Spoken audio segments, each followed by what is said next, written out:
இன்றைக்கி Tuesday and இன்றைக்கி நானும் சச்சும் எந்திரிக்கிறதுக்கு பார்த்திங்கன்னா கொஞ்சம் லேட் ஆகிட்டு 6 o'clock ஆகிட்டு என்றைக்கும் போலவும் சேர்ந்து குக் பண்ணதுக்கப்புறமா கிளம்பியாச்சு ரெடியாகி.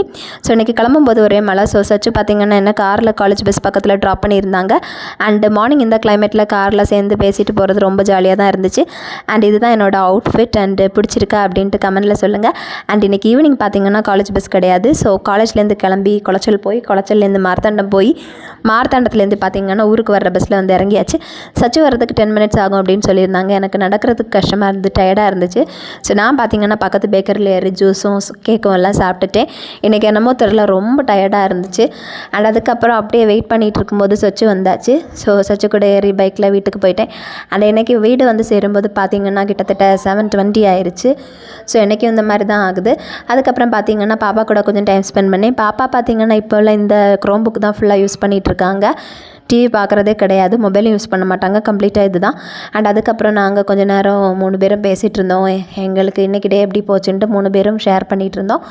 அதுக்கப்புறம் பார்த்திங்கன்னா பாப்பா கூட விளையாடிட்டு இருந்தாங்க. அண்ட் இதுதான் எங்கள் ஆன்ட்டி, அவங்க வந்து கடலை கொடுத்துருந்தாங்க. ஸோ நாங்கள் கடலை சாப்பிட்டோம்.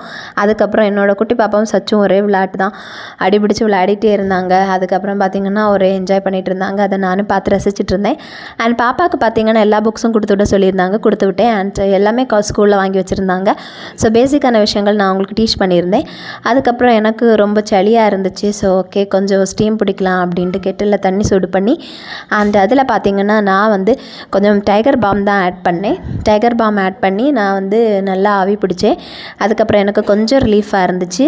நீங்கள் இந்த மெத்தடை ட்ரை பண்ணியிருக்கீங்களா அப்படின்ட்டு கமெண்டில் சொல்லுங்கள். நீங்கள் எந்த மாதிரியெல்லாம் உங்களுக்கு சளி பிடிச்சுன்னா எப்படி அதை க்யூர் பண்ணுவீங்க அப்படின்ட்டு சொல்லுங்கள்.